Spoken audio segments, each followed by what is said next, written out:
Akkami nagami hundi keessanuu. Nagaa. Hello everyone. How are you guys doing? How was your day? I hope your day is good.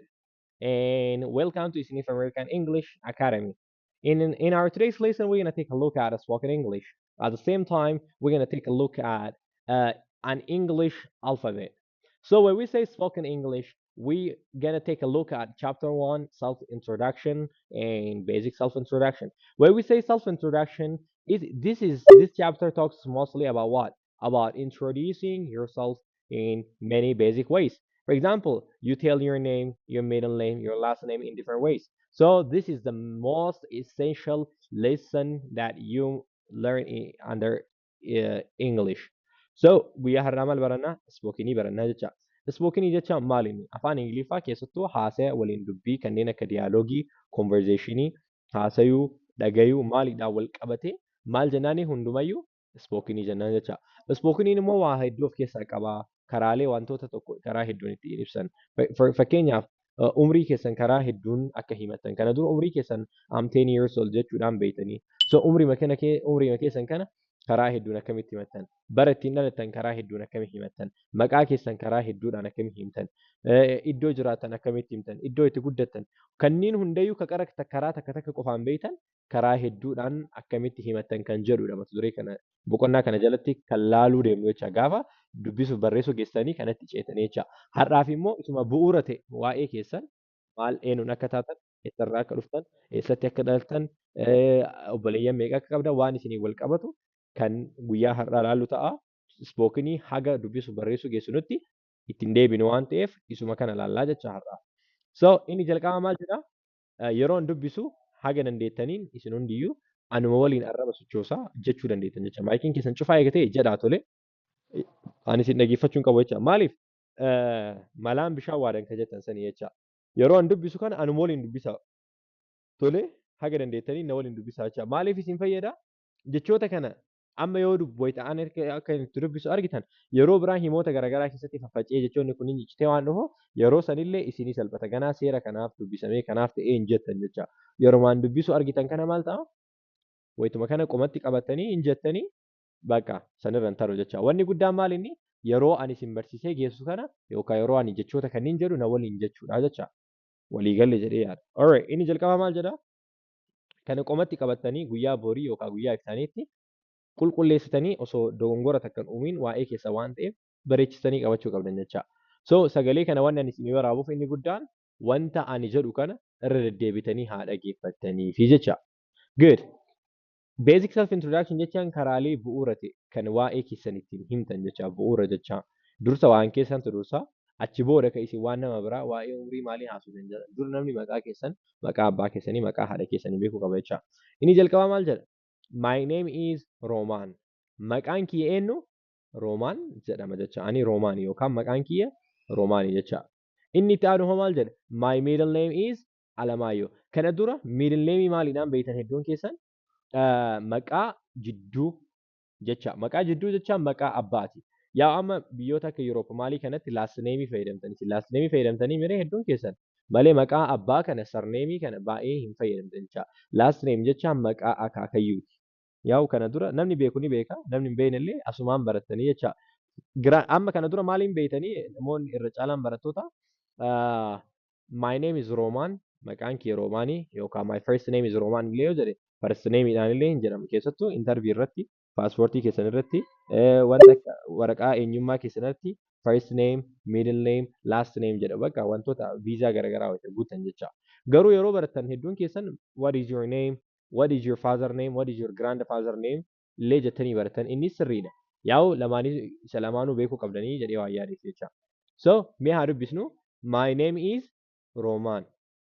My name is Roman. Good. Inni itti aanu maal jedha? My middle name is Alamaayyo. My middle name is Alamaayyo. Middle name jechaan father name jecha. Maqaa abbaati jecha. My middle name is Alamaayyo. Good. Inni itti aanu maal jedha? My last name is Girma. My last name is Girma. Maqaan akaakayyuu kiyya eenyu? Girmaadha. Last namein kiyya eenyu? Girmaadha jettanii waa'ee keessan itti guutan jecha. Ammumarraayyuu kaasaatii amma information asirra jiru kun kan barattoota biraati waan ta'eef isin information keessan namuu waa'ee information keessanii ammarraa kaasanii itti guutuu qabdanii jecha. Maaliif guyyaa biraa kan maqaa nama biraatiin umrii nama biraatiin qubatti qabachuurra keessumaa yoo qabatan caala isin fayyadaa isiniif salphate jecha. Bakka maqaa namaa kana keessanuma afutti barreeffattanii keessaniin qabatan jecha. Itti aanee maal jedha? My mother's name is Susan. Maqaan haadha tiyyaa haati tiyya maqaan ishee eenyu? Susan jedhamti yookaan maqaan haadha tiyyaa Suuzanii jecha. So maqaa haadha teessanii iddoo sanitti guuttanii jecha. Mee akkamitti dubbisnaa? My mother's name is Susan jennee dubbisna jecha. Oh, very nice. Inni itti aanu hoo? I'm 20 years old yookaan aksentiidhaan yoo jenne 20 kana tiidhisnee 20 years old. I'm 20 years old. Ani ganni kiyya 20. Ani umrii 20. Ani waggaa 20 jettanii himuu dandeettan jecha. Umrii kana yoo ilaala amma karaa sadiin himtanii I'm 20 qofa jechuu dandeettanii I'm 20 years qofa jechuu dandeettanii I'm 20 years old jechuu dandeettanii karaa sadii hin jenne I'm 20 years I'm 20 years old jenne jecha himuu kana takkitti irraa jecha karaa kanneen sadaniin himachuu ni dandeettan jecha. Inni itti aanu maal jedha? I was born in 2005. I was born in 2005. Ani kan hin dhaladhe bara meeqa keessa? 2005 keessa. Ani bara 2005tti dhaladhe jecha. Amma wanni isin hubachuu qabdan umriin kee 20 jettanii 2005tti dhaladhe yoo jettan walitti gala waan ta'eef isinis umrii keessanii fi bara itti dhalattan. Yoo bara itti dhalattan akka kaalendara Yuurooppiitti yookaan Awurooppaatti himtan umriin keessanillee akka Awurooppaatti ta'uu qaba jecha. So bara akkuma feetanii fayyadamaa garuu umriin keessanii fi barri isin itti dhalattan wal gituu qaba wal qixa ta'uu qaba jecha. Namni wayii ani umriin kee 25 jedhee 2005tti yoo dhaladhe akka biyya alaatti yoo jedhe ta'a. Umriin bira tara waan ta'eef waan hin fakkaanne jecha. Inni itti aanu hoo am Ethiopian. Ethiopian yoo osoo hin ta'in Ethiopian. Ethiopian. So amma namni hedduun dogongorri inni dalagu asitti inni tana biraa gata. Inni yoo biraa gattanii jirtan anumaa kanatu ardii Itoophiyaati. Anumaan kun anummaan isin argaa jirtan kun Itoophiyaanuu ana jecha. Gaafa san hiikan taane qabaata waan ta'eef am Ethiopian yoo jenne hoo ani lammii Itoophiyaati. Inni dhumarra jirtu sun lammii Itoophiyaa ta'uu san agarsiisa. Akkasuma namni lammii Ameerikaa ta'e maal jedha? Am American. I'm American jedhee hima jecha. I'm American, I'm Asian, I'm African, I'm Ethiopian, I'm Eritrean, I'm Egyptian jettanii namuu lammii ofii yookaan ethnicity keessan akkasitti himattan jecha. Good. Inni itti aanu hoo maal jedha? I was born in Adama. Ani eessatti dhaladhe? Adaamaatti dhaladhe yookaan Adaamaa keessatti dhaladhe jecha. I was born in jechaan kan hin dhaladhe eessatti? Adaamaa. Isinillee biyya keessan bara eessatti akka dhalattan Adaamaa ta'ee, Finfinnee ta'ee, Shaashamannee ta'ee, Bishooftuu ta'ee iddoo itti dhalattan hundatti guutan jecha. Bakka san namuu akka garaagaraatiin biyya garaagaraa dhalate waan ta'eef itti guutan jecha. So iddoo kana wayita guutan bakka itti dhalattan san guutanii jecha. Inni itti aanu hoo I have 5 siblings. Amma asitti hedduun keessan jiini dubbistanii jiinu dubbistan waan ta'eef jiin dubbisnu jecha amma asitti. Jii tana yoo irraa dhiisne seeraan nu dubbifamu. Yoo jii dubbisne immoo sibiliin gis nu jalaa ta'a. So gisiin hin jiru waan ta'eef afaan Ingiliffaa nu jalaa fokkisa waan ta'eef afaan Ingiliffa bareedaa haasa'uudhaaf maal goona? I have 5 siblings. I have 5 siblings. Like amma wayti isinuu jettanii irra deebitanii jettan aksantiin Ameerikaa isin feetan sun isin dhufaa deema jecha. Good. Inni itti aanu hoo I have 2 brothers yookaan 2 brothers, I have 5 siblings. Eega jenne obbolaa 5 qaba. Obboleewwan lamaan jecha saala lamaan irraayyuu. Obboleettii yookaan obbolee sadii addatti hin baasne walumarratti obboleeyyan kiyya warri tahe ana malee nama meeqa 5 jecha. Na hubattanii 5 jecha. So wanni isin amma namni hedduun maal godha? Ofillee itti nama lakkaa'utu jira jecha. Wanti sun dogongora waan ta'eef obboleeyyan meeqa qabda yoo namni isin jedhu obboleeyyan torbaatii dhiiraallee walumarratti jecha. Akkasuma immoo adda addallee baastanii himachuu yoo feetan maal jettan? I have 2 brothers and 3 sisters. 2 brothers jechaan maali? Brothersi maaliif jenne? Essi maaliif itti daballe? Wanti lamaa fi lamaa ol ta'e maal inni danuu ta'a yookaan plurarii ta'a. Plurariin immoo essi dabalate jecha. So I have 2 brothers and 3 sisters. Ani obboleessa meeqa? Lamaa fi obboleettii sadi qabaa jennee himnaa jecha. So amma enda jecha jettu san enda jettanii dubbisan. qubee afaan Ingiliffaa N ta jedhamtu qofa keessaa dubbistan jecha. D tana himaliisa. N, right? N. Black N, blue. White N, green. Yellow N, dark jettanii wayita jettan isiniyyuu maal ta'a? Haasaa irratti isinii bareechisaa isinii gabaabsaa deema jechuudha. Dongorri namoonni hedduun namoonni afaan kana haalaan hin beekne raawwatan qubee hunda dubbisuudha jechuudha. Qubee saayilantii taatu jira, qubee irra butamtutu jira. Qubee hunda yoo ka dubbistan taate haasayuun ni ulfaata. Hedduu isin rakkisa jechuudha. Keessattuu amma jechoonni gariin jechoota arrabni keessan yoo walitti aanan jechuu hin dandeenye jira. Jechoota kana ka jalqabaa irra butanii yookaan kaan kan asitti as butanii fayyadaman jecha. Yoo akkas hin ta'in akka jirutti qubee hundanuu dubbisa yoo jettan arraba keessan irratti isiniin jedhamu haasaa keessanillee isin jalaa tursiisaa jecha. Good. Amma isa bira jirra I'm in grade 11. Amma namni mana barnootaa jiru tokko maal jedha? I'm in grade 11. Ani kutaa 11 baradha. Ani kutaa 11 barachuutti jira jedhee deebisuu danda'a jecha namichi. So akkuma namaatiin ka kutaa 11 baratullee akkasumatti guutaa. Yoo immoo lakki ani kutaa 11 baradhu waan akkasii jedhu immoo maa inni bifa saniin deebisuu dandeessa. Amma namni tokko an kutaa 11 baradhu kolleejii baradhee yoo jedhe I'm in grade 11 kana inni in college. I'm in college jenna. Amma keessaan isinii barreessaa teekstii keessan laala. I'm keessatti ilaala gruppii keessatti. I'm in college. I'm in college jenna jecha. Yoo kolleejii jiraatan yoo university ta'e immoo I'm in university. I'm in high school yoo ta'e I'm in high school. Na waliin jirtan jedhee abdii qaba. I'm in high school. I'm in elementary. Yoo daree kutaa achii gadi jiraatan.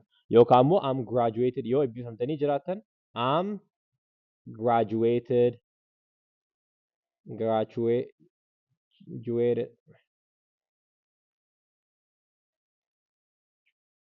I'm graduated jechuu dandeettanii. Akkasumallee maal jechuu dandeettanii? I have a bachelor degree. I have a bachelor's degree. Degreedhaan eebbifamee jira jecha bachelor's degree jettanii karaa kanniin sadanii sadarkaa barnootaa keessan kolleejii jira, yuunivarsiitii jira, haayiskuulii jira, elementarii jira, eebbifamee yookaan kunillee eebbifamee jechaadha. Akkasuma immoo ani PhD barachuu jira jettanillee yookaan immoo namni keessaa bahillee maal jedhee himuu danda'a? I dropped out. Ani wajjaan qaxxaamuree keessaa bahee jecha. I drop out jechaan barnoota qixxeenaan wajjaan qaxxaamuruu santu maal jedhama? Drop out jennaan jecha. Gruppii keessa laalladhaati. Bifa saniin himtan jecha. Isin kanniin keessaa tokko ta'a waan ta'eef yookaan keessaa baatanii yookaan kutaa 10 barataa jirtanii akkasuma himtan. Inni itti aanu hoo maal jedha?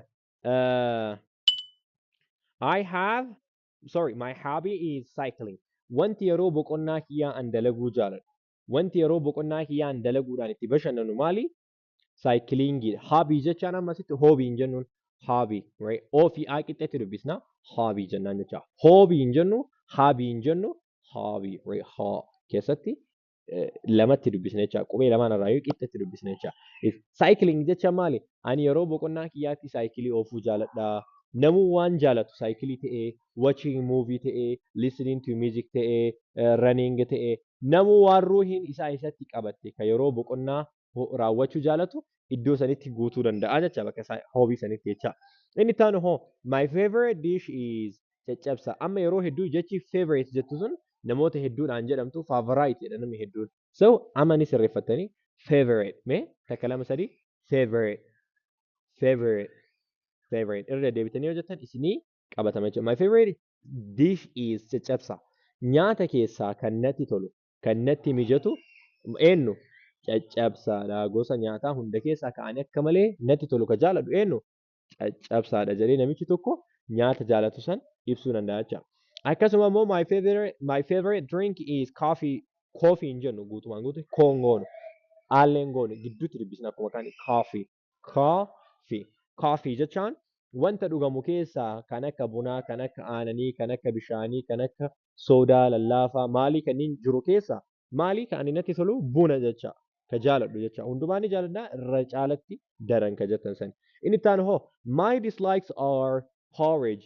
My dislikes are porridge jechi tun isin dhibuu dandeetti amma na waliin dubbisa porridge and milk endan jennu amma reef isinitti mee waan jiru inni qofa dubbisa and milk wanta nyaatamu keessa maannoo wanta nyaata tahe keessa akkasumas dhugaatii kan tahe keessa kan natti hin tolle kan jibbu hin jennu miree nyaataaf ani nyaata saniin jibban jennu natti hin tolu na hin gammachiisu natti hin mi'aayu jenna jecha so my dislikes jechaan kan natti hin tolle kan filannoo kiyya hin taane eenyu porridge jechaan marqa akkasuma marqaa fi eenyu aanani ani wanta nyaataa keessaa kan natti hin tolle marqillee natti hin tolu aananillee natti hin tolu jecha hin jaaladhullee yoo itti ni dandeettan garuu hin jibba jechuun xiqqoo nyaataaf mostly xiqqoo jaalatamaa miti namaafiyyuu baratamaa miti yaa'u jechichi waan jiru fayyadamuun akkasuma jecha nama biratti fayyadamtanillee filachuu qabdanii jecha inni taanu hoo my future fuutarii osoo hin ta'in amma namni hedduun fuutar jedha fuutarii osoo hin ta'in my future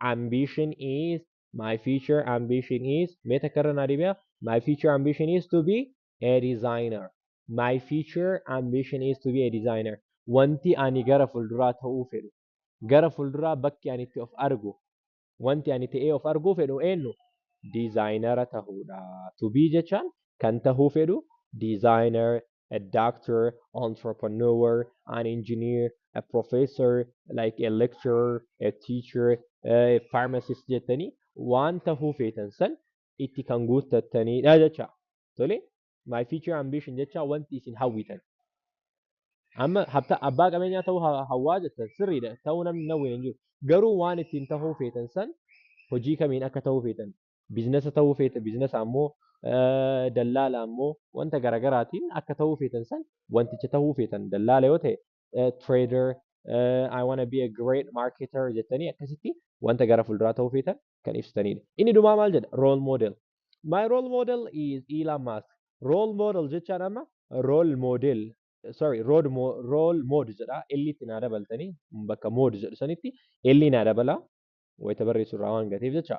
So my role model is Elon Musk jecha maali role model kiyya namni aan akka fakkeenyaatti ilaalu namni osoo aan akka isaa tahee jedhee itti hawwu nama dandeettii isaatti hawwitan nama fakkeenya godhatan namuu nama garagaraati. So abbaa keessan ta'uu danda'a obboleessa keessan hangafaa ta'uu danda'a abbeeraa keessan adeera keessan eessuma keessan akka namaatitti nama fakkeenya godhatan haadhuma teessanuu ta'uu danda'a obboleettii teessan ta'uu danda'a nama fakkeenya godhatan nama akka isaa tahuuf hawwitan san maal gootanii itti guutan rool moodel jecha nama fakkeenya isinii tahu jecha bifa saniin kan guutanidha jecha so amma ifa isinii tahe jedhee abdii qabaa jecha so yoo gaafii qabaatan dhumarra na gaafattanii kana asumatti gabaabsinaa jecha amma sa'aatiillee wal bira waan marji gochuu qabnuuf alfaabeetii halaallu jecha so amma wanni kana isinii barsiisee ka jalqabaa kana eega afaan kana dubbisuuf barreessuullee barattan homa feetaniifuu barattan inni jalqabaa kun bu'uura jecha homa kamiifiyyuu namni maqaa ofii hin beeyin dubbisuuf haga feetan beeytanii yoo maqaa keessan ittiin himachuu hin beeyni yoo maqaa keessan sagalee ol kaastanii himachuu hin beeyni waa'ee keessan yoo himachuu hin beeyni faayidaa takka isiniin qabu jecha so dirqama waan ta'eef kana qomatti qabatanii guyyaa borii haga guyyaa iftaaniitti akka gaariitti bareechistanii of ibsuu qabdanii jecha good so inni ittaanu maal jedha we have 26 alphabet in English so meeqa qabna alfaabeetii 26 qabna maal keessatti afaan ingiliffaa keessatti qubeelee 26 qabna jecha so qubee 26 kana keessaa qubee meeqatu dubbachiiftuudha qubeen meeqa dubbachiiftuudha qubee 5 jecha qubee 5tu dubbachiiftuudha vowels jennaan dubbachiiftuun vowels jedhama jecha 5 vowels and inni itti aanu hoo maal jedhama consonant jennaan qubee 21 achirraa hafe maal jennaani consonant jennaan vowels jechaan consonants jennaan jecha itti dabalee s itti dabalata waan baay'eef jecha so vowels jechaan dubbachiiftuu consonant jechaan immoo maal jechaadha dubbifamaa jecha so dubbachiiftuu jechaan qubeedhaan shanii isin beeytanii a e I O U dubbifamaan immoo qubeedhaan kanaan ala jiru 21 kana jecha boor immoo takka takkaan keessa buune dubbachiiftuu meeqa qabna ama dubbachiiftuun dubbifamaa ta'ee ka sagalee dubbachiiftuu qabu ni jira waan ta'eef akka dubbachiiftuutti tajaajila kennu wantoota akkasii saniin guyyaa boorii kan laallu ta'a jecha har'aaf immoo sa'aatiin kennas nu gahaa waan hin jirreef alfaabeetiidhaan kanneen irra isinii dubbisee akkatti jedhaman isinitti himee achi booda yeroo itti aanu alfaabeetiidhaan kuniin akkamitti akka dubbifamu osoo akka afaan Oromootiin wal fakkeessanii dubbisanii qabatanii dhuftanii jecha. Kan isinii barreessu kun qubee gurguddaatii fi qubee xixiqqaadha jecha. Tole inni jalqabaan jiru qubee gurguddaadha. Inni itti aanu qubee xixiqqaa. Qubee gurguddaa jechaan capital letter jennaan. Qubee xixiqqaa jechaan small letter jennaan. Letters jennaan jecha. So bifa saniin qabachuun dirqama jecha. Amma qubeen isin kaapitaalii fi small letter illee wayita ta'u namni garii kan itti garagara itti ta'u jira jecha. Wal harkaa dha'u jira jecha. Kaapitaalimaa fi smoolarii kana wayita ta'u qubee biraa itti fakkaatee fa'aa akka nama biraatti dubbisu jira jecha. So wanti ani akkana isinii barreesse hedduu isin fayyada waan ta'eef jecha. Amma ka jalqabaa kana waliin dubbisnaa. Amma A jettanii akka hin kaane jechaadha. Booda aan hin jiru afaan Ingiliffaa keessa jecha. Haa eegallu ni ilaalla jecha. Amma qubeen adda isin barsiisu kunniin akkuma inni seeraan itti dubbifamu akka Ameerikaan itti fayyadamtutti isin barsiisaa jecha. Inni jalqaba maal jedha? A, B, C, D,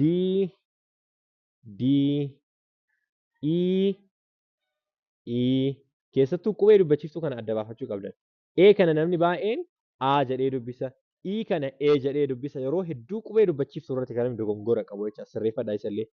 A, B, C, D, E, F, G, H, I, J, K, L, M, N, O, P, Q, R, S, T, V, U biraa ganneemi W, X, Y, qubeedhumaa maal jettaniini?